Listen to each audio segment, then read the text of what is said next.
Hello everyone! It's good to be back!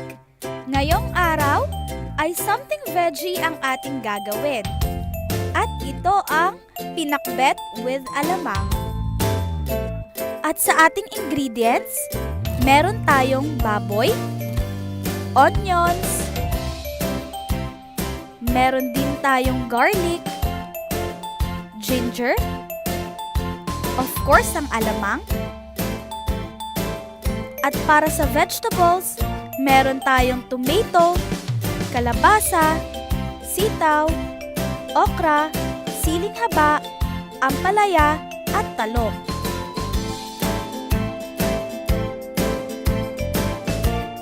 Una nating gagawin ay igigisa natin ang baboy sa mainit na mantika hanggang sa mag-brown and crispy ito.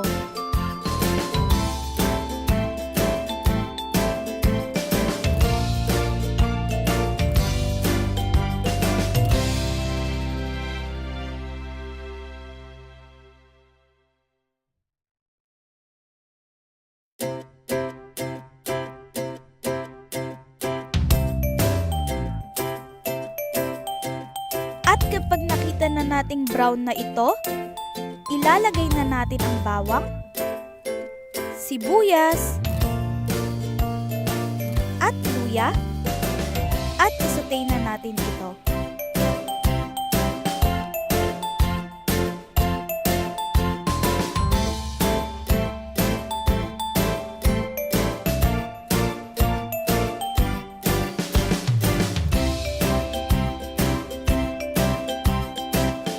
Kapag caramelize na ang ating sibuyas, isunod na natin ang kamatis at ilagay na natin ang alamang.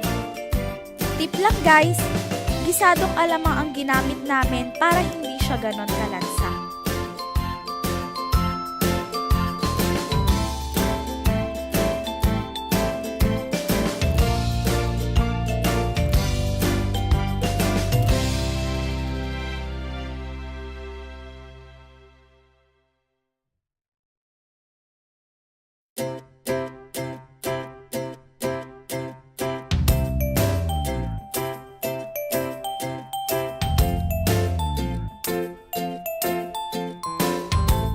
Then, ilagay na natin ang kalabasa at lutuin natin in 5 minutes.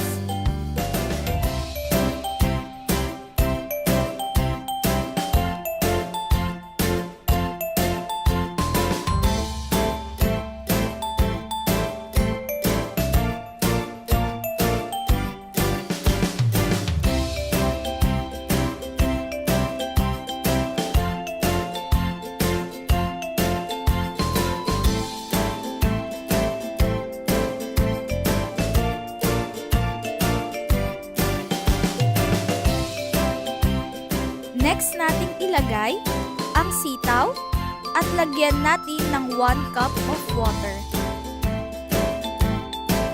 At hayaan ulit natin itong maluto in 5 minutes or hanggang kumulo ang sabaw.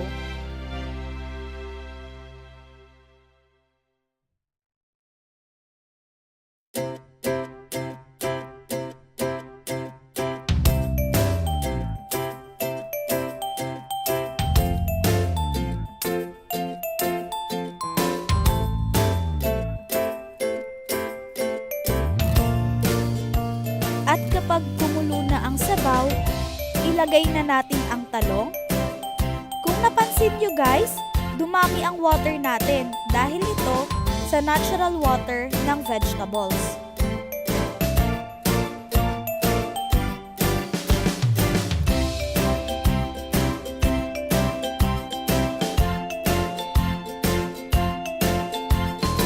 At ilagay na natin ang iba pang mga ingredients tulad ng ampalaya, okra, habang sili, at dahan-dahan nating haluin ito para hindi madurog ang talong, kalabasa, at sitaw na una nating nilagay kanina. Tip ko lang guys, para hindi masyadong mapait ang ating ampalaya, alisin ninyong maigi ang puting laman nito na parang bulak at ibabad natin ito sa tubig na may asin.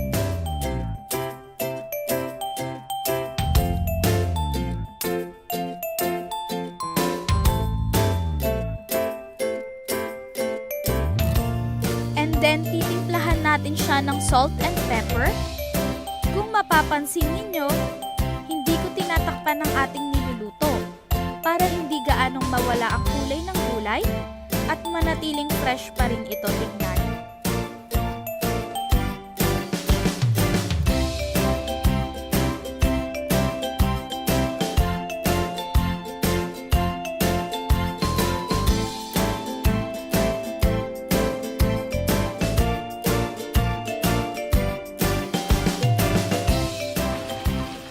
Ayan! Finally, luto na ang ating pinakbet with alamang. Sobrang healthy iserve na pagkain para sa pamilya. Nakakatakam ang amoy niya talaga. Excited na akong tikman ang ating niluto.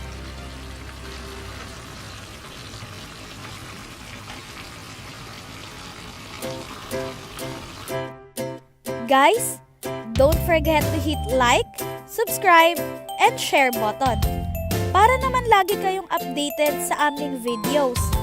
Thank you for your support. See us on our next video.